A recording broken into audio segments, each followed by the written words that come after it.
ছায়াবাজি পুতুল রূপে বানায়া মানুষ, যেমনি নাচাও তেমনি নাচে পুতুলের কি দোষ।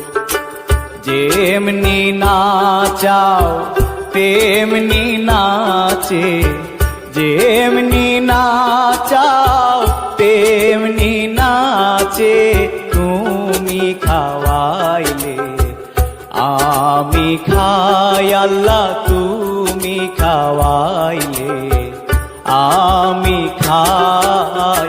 এই যে দুনিয়া কিসেরও লাগিয়া, এত যত্নে গড়াইয়াছেন শান।